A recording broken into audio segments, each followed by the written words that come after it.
Welcome back to the, I was going to say award-winning show, but that's unfortunately not true. The podcast with the most, the two hosts with the most. I don't know what I'm saying here. This episode has completely gone off the rails. It's a madhouse in here, ladies and gentlemen. I tell you what, it is a madhouse. And that's because I am joined by my illustrious and very insane co-host, Joshua Hurwitz, who matches me in the insanity aspect, but definitely is my superior in the slick intro, if you listened to last week. Josh, I'm very excited because I've completely lost the power of speech. Coherent speech, at least. How are you doing? Thanks, Michael. I'm doing really well. How are you? Good. I think the less I talk, the better this particular episode. So why don't we just launch right into your study, because we are talking about mutant non-small cell lung cancer. We're going to start in alphabetical order with ALK. Yeah, exactly. So ALK, anaplastic lymphoma kinase. It's a tyrosine kinase known to be expressed in multiple tumors. In the non-small cell lung cohort, it's about 3 to 5%.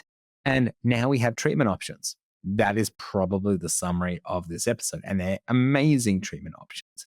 But it's unique in the sense that brain mets are more common. It's more common in the younger cohort of patients. And if you go back a decade, we probably had nothing. I don't know when crizotinib came out, so I could be lying about that, but we didn't have very much. The diagnosis is through molecular testing, and then we have to figure out, we've got all these drugs now, what do we do? So I will be talking about the study CROWN. There's heaps of other studies, Michael. There's also, lorlatinib, alectinib, crizotinib, brigatinib, other nibs. So there's lots and lots of drugs. So we're going to talk about CROWN because it has the longest follow-up. And that's pretty cool. It's got, I think, 6 or 7 year follow-up now. So it's a novel third generation ALK inhibitor, and it covers lots of resistant mechanisms, which is exciting. It has been designed to cross the blood-brain barrier and has higher CNS exposure, which is also good. So the phase 1 and 2 studies were very promising. And the phase 3 study was even better. So it was those that have unresectable or metastatic non-small cell lung cancer. Michael's like my dad. He's smiling there and nodding nicely. And I'm like, thank you for the encouragement. I'm like that guy whenever a politician is on TV that just sits in the back and nods. Yeah, or in Australia, they just sit there and they're just trying to avoid like the screen and they just look in all the press conferences. Where do I look? So they were randomized 1-to-1 to lorlatinib once a day or crizotinib, 250 milligrams twice a day. They were stratified based on brain mets. That's an important thing. So remember that, put that in your pocket for later. And ethnicity, and primary endpoint was progression-free survival, and all the secondary endpoints I know and love. A nice thing is that they included ECOG-2 in the performance status. The analysis was when 75% of the events had occurred. So females are more than males in this, and I've written all these notes from ages ago, but there was a big predominance of Caucasian, Asian, followed by unknown or missing. So the efficacy was just, it blows you away. I wish every study in oncology is like this. So 28% had disease progression or death in lorlatinib versus almost 60% in the crizotinib group. At 12 months, 78% of the lorlatinib were alive and 39% of the crizotinib were alive, with a hazard ratio of 0.28. So then what's that saying? It's like 70% more efficacious. And at that 12-month mark, you saw 80% versus 35% having progression-free survival. And that was a hazard ratio of 0.21. This is kind of the top of when we used to talk about the best progression-free survivals and data sets we have across oncology. So the objective response rate, 76%. Look, I'm not even going to compare it to the control arm because it's just better. And 70% of patients who had lorlatinib had response at least at 12 months and only 27% in crizotinib. So that's almost 3 times as efficacious. Intracranial disease, you've got 82% had a response versus 23%. So that blood-brain barrier penetration is just magnificent. Then we get into some of the issues, and it really comes down a bit to tox, right? So cholesterol, fluid retention, weight gain, and neuropathy, all pretty bad compared to crizotinib. And then cognitive impairment as well. So memory, disturbance, and attention, amnesia was about 21% versus 6%. So 3.5 times worse. And I guess you always have to ask this question. If you're alive at 7 years and you have a bit of memory impairment, what is that trade-off with something you don't have the other drugs that you really want? And then crizotinib, you've got the other bad one. So diarrhea, nausea, vision disorders, vomiting. So maybe, just maybe, it's not as bad when you look that the other drug has its own cohort of terrible toxicities. Quality of life, lorlatinib saw the greatest improvement in quality of life from baseline versus crizotinib, with a median difference of 4.65%, but it wasn't clinically significant. And then we've got an updated analysis from 2021. So that was the original analysis. And then I've got another updated analysis, which I'll just skip over that note, to my 5-year data set. So the median progression-free survival has not been reached, but lorlatinib has significantly improved PFS versus crizotinib with a hazard ratio, Michael, of 0.19 Michaels. It's just like from the middle of my forehead up. That's it. And a 5-year progression-free survival of 60%. The progression-free survival is not as pronounced in brigatinib and alectinib. And I actually found a naughty cross-trial comparison versus ALEX and ALTA-1L, which is the alectinib and brigatinib trial. So, naughty. And if you look at the median treatment duration, lorlatinib doubles that of alectinib and doesn't quite, but almost doubles that of brigatinib as well. And so they have 4 and 5 year progression-free survival, whereas alectinib and brigatinib only have the 4-year, which is 43% and 36%. So it's winning in that cohort. The objective response rate was actually really similar. The median PFS still has not been reached. We've talked about this before, and this is why I'm like, boom. Thank you, Michael. The median progression-free survival in those with intracranial mets was 0.08%. And the risk of CNS progression was 0.03. That was a hazard ratio. So it was 97% better than anything else. And that's versus 0.18 for alectinib and 0.29 for brigatinib. So really, really great results. Then you go back with this analysis when you talk about the 5-year data with sort of side effects and toxicities being that of grade 3 to grade 5 being about 87% versus 52% for alectinib and brigatinib for 78%. And it's the same sort of culprits I mentioned before, but I'll mention them again, Michael, of hypertriglyceridemia, hypercholesterolemia, edema. Overall survival is still pending. And they're expecting that to be more than 7 years. And so I asked myself the question, what do you use as first line? And I think if you want as long as possible with the best data sets, then it will be lorlatinib. If you want something probably fewer toxicities, then you might choose alectinib. But again, the question is everyone responds slightly differently. So I'm sure there are people that are on lorlatinib who just do really well and have no intracranial issues. And there are those who have alectinib and might have intracranial issues. But if you get intracranial disease, it's not a particularly good outcome when you're on these sort of TKIs. So my point being is that this is a great drug. Look, it's not perfect, but none of our drugs are. And I think it's about mitigating some of those side effects if you can. I think that is absolutely correct, Josh. I think with those sorts of numbers, my default, I agree with what you said, would be lorlatinib without a doubt. There's also, I guess, theoretically the option of switching to alectinib and having it as a backup if patients have those sorts of toxicities, hyperlipidemia, that sort of thing on lorlatinib. I'm looking at the PBS criterion. They don't actually mention anything about sort of previous treatment or, intolerance. So that's definitely possible. But it's a brilliant, brilliant study. And I don't think those hazard ratios are going to be beaten anytime soon. I mean, 0.03 as a hazard ratio is just ludicrous. Like the rapper. I was thinking more the speed in Spaceballs, but each to their own. You're just more in tune with the kids these days. Supposedly my mother-in-law met Ludacris once and he held the door for her. Oh, what a nice gentleman. Yeah, right. I mean, that's hilarious. But not the point, Michael. You're going to talk about EGFR mutant, which kind of takes the king with the original rampaging TKI that's incredible. So why don't you talk about osimertinib in 5 words or less?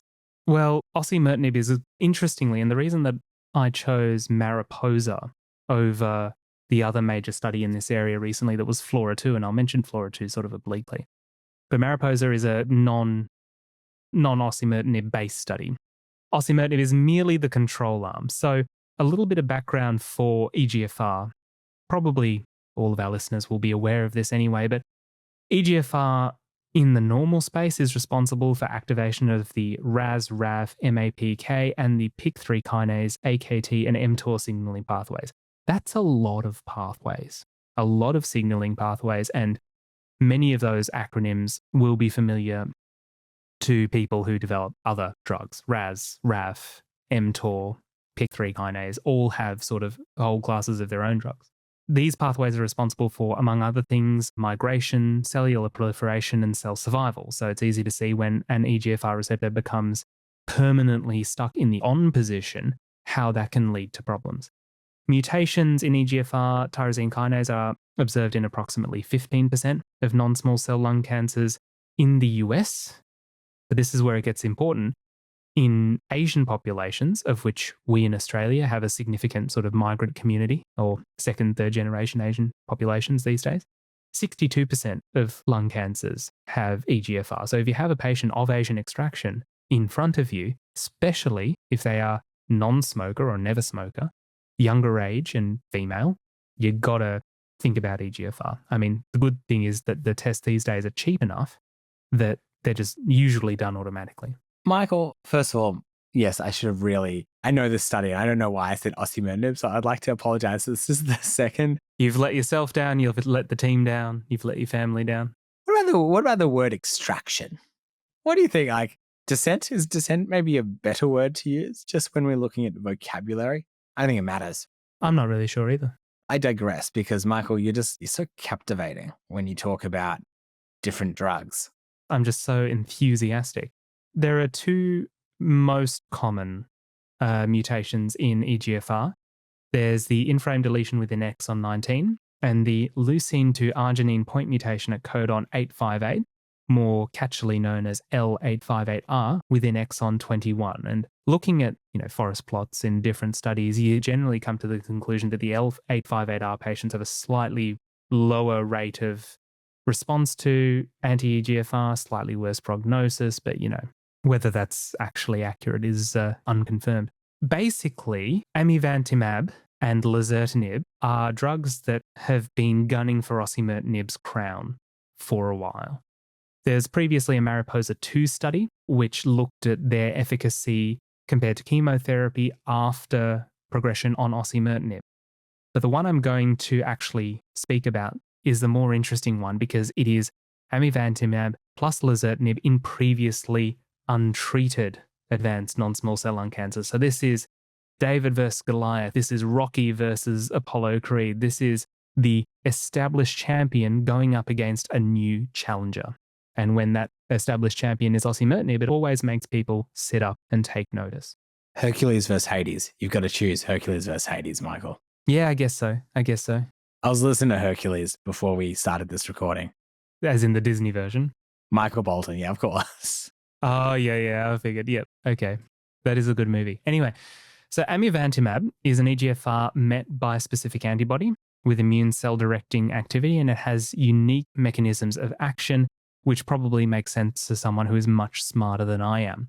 First line amivantamab plus chemotherapy and second line amivantamab monotherapy are approved for patients with EGFR exon 20 insertion. Exon 20 is famously the troublesome middle child of the EGFR family. Amivantamab chemotherapy has also improved PFS as compared with chemo in patients who have already progressed on osimertinib. That's MARIPOSA 2. Lazertinib basically brings to the table a significant CNS penetrance. So it's a highly selective CNS penetrant third generation EGFR TKI. And so what MARIPOSA has done is it's taken these two drugs with slightly new ways of looking at the EGFR problem, combining them and pitting them against osimertinib. So it is a phase 3 international randomized trial comparing this combination with osimertinib alone as first-line treatment. So patients were randomized 2 to 2 to 1 to receive amivantamab plus lazertinib, osimertinib, or lazertinib alone. Lazertinib alone we're sort of going to push to the side because as the ratio indicates, it's probably just a secondary point of interest, as it were. It's not really the main focus of this study. We don't normally talk about administration schedules. I will mention this for amivantamab because it is important. It's an intravenous infusion, so already not as convenient as a tablet. It was administered weekly at a dose of 10-50 milligrams in patients with a body weight of greater than 80 kilograms for the first 4 weeks, so that's cycle 1. And then the first infusion was actually split over a period of 2 days. Starting from cycle 2, amivantamab was administered every 2 weeks. So already you're looking at a significant time toxicity with amivantamab compared to lazertinib. Lazertinib, by the way, is an oral tablet. So it is already a much more intensive form of treatment for osimertinib, where one of the main benefits of osimertinib was the fact that it was so easy to administer. The primary endpoint for MARIPOSA was progression-free survival in the combination group as compared to osimertinib alone. Key secondary endpoints were overall survival, and other secondary endpoints were objective response rate, duration of response, and safety. All of the usual stuff. So in terms of the actual results, I think I've beaten around the bush a bit too much here. But in terms of the results, so the two arms were pretty well balanced. After a median follow-up of 22 months, the median PFS was 23.7 months in the combination arm compared to 16 months in the osimertinib arm. The benefit was present across all subgroups, but overall the hazard ratio was 0.7 with a p-value of less than 0.01. The 24-month PFS in the combination arm was 48% compared to 34% in the osimertinib alone arm. Hint of a benefit there. Now, I, much like Josh, am going to jump ahead to a recent update at the European Lung, the ELCC, I think it's the European Lung Cancer Convention or something, in 2025. So this is the overall survival. And yes, there is a benefit for combination over osimertinib. So overall survival hazard ratio was 0.75 with p-value of less than 0.05.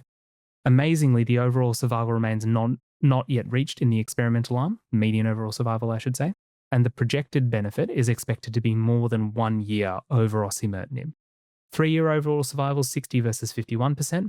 3.5-year overall survival, 56 compared to 44%. Intracranial duration of response, another very important thing, as Josh mentioned with ALK, it's similar with EGFR, though not quite to the same degree. Intracranial duration of response, 35.7 compared to 29.6 months. Now, probably thinking this is all fine and dandy, but what's the rub?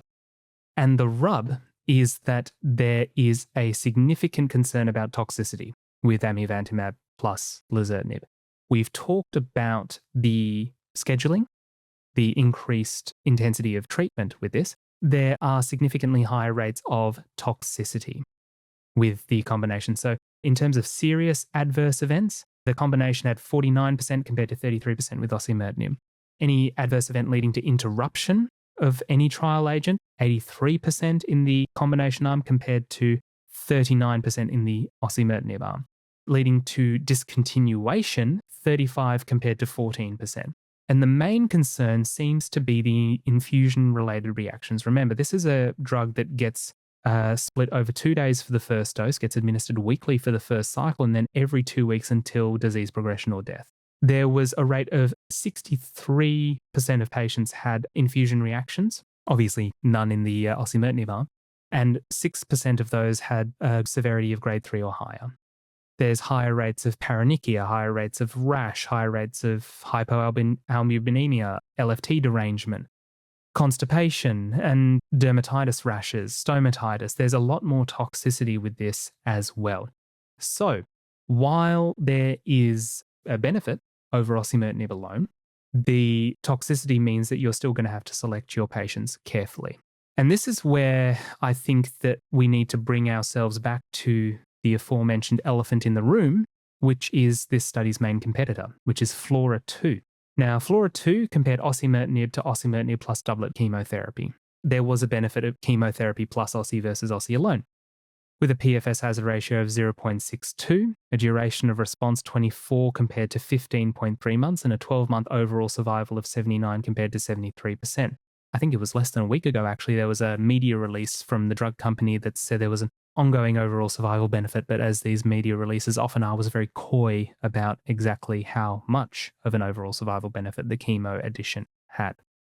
So it remains to be seen which one will win out. My bet in the short term is probably on osimertinib plus chemo, just because it's easier. But a lot of people, if I may search for an analogy here, a lot of people had concerns about the use of FOLFIRINOX chemotherapy, triplet chemotherapy in colorectal and pancreatic cancer. Lots of concerns about toxicity. And then we sort of got used to it.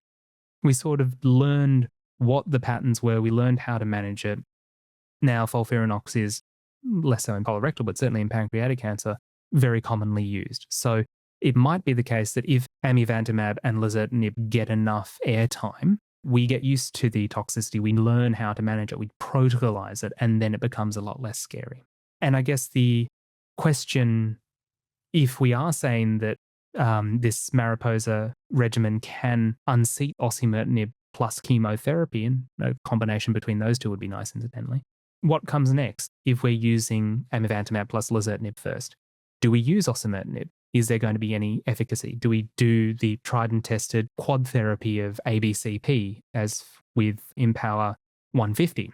Recommendations are that you also do a rebiopsy to look for MET alterations, and we'll talk briefly about MET in a subsequent episode, but it is a commonly acquired mutation that leads to resistance for EGFR mutant non-small cell lung cancers. So the sequence needs to be hashed out, but it is very, very encouraging, given how blown away we've all been by Flora and by osimertinib, to see us iterating and improving on that treatment.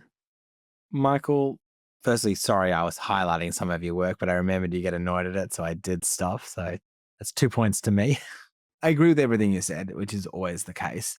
But I think I'm highlighting the toxicity is paramount. The use of an intravenous drug as well.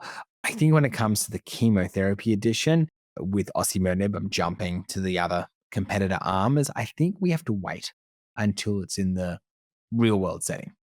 You don't actually know until you have patients who have pretty advanced disease and you really need to put them on osimertinib, and then you're like, should we give them chemotherapy? Do we not? Do we use, amivantamab and lazertinib? Like, which way do we go? And I think it will be a really interesting tale of really two options.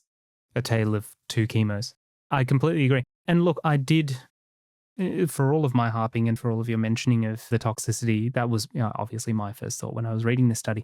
The flip side of that, of course, is the patient population that we're dealing with. They are, as we've said, usually younger, non-smokers, and the fact that they're neither of those, they're neither old nor heavy smokers, suggests that they're less comorbid. So if you're going to give a harder treatment, you're more likely to have success in a population that has fewer concomitant medical problems and, let's call it what it is, stereotypically, is more involved and invested and more likely to buy into a weekly infusion if it means that they're going to do better. So yes, toxicity definitely needs to be considered, but we do also need to consider the likely patients that are going to be afflicted by this disease. Yeah. And look, I agree. And I think it's just take each individual patient as they come, and then that will give you really the answer that you seek. I think that's a recommendation for life, Josh. Well, Michael, I've only made a fool of myself in the last 2 episodes. Maybe we'll be better next episode. What are we doing? So we're continuing on the mutant track, but we're going down the line. It's no longer the big hitters. We're going to talk about KRAS mutant lung cancer, which interestingly is the most common mutation in non-small cell lung cancer. And as I mentioned before, we're going to be looking at MET alterations as well, a common resistance mechanism for EGFR. So we hope to see you then. Bye. Thank you for listening to this episode of Oncology for the Inquisitive Mind, produced by ADC Productions with the assistance of education grants from Pfizer, Gilead Pharmaceuticals, and Merck Pharmaceuticals. As always, these companies do not receive early previews or editorial input of any kind. The opinions expressed in this episode are our own, and the facts are, well, the facts. If you liked this episode, please consider subscribing to be among the first to hear our latest forays into the ever-changing world of medical oncology. You can find previous episodes of our show, including coverage of major conferences, interviews with world-renowned experts, and much more at inquisitiveonc.com. If you would like a particular subject covered on the show, drop us a line at inquisitiveonc@gmail.com. And if you happen to be in Australia, stay tuned for details about exciting in-person events we have planned for the near future. Thanks for listening, and we look forward to demystifying oncology again next time.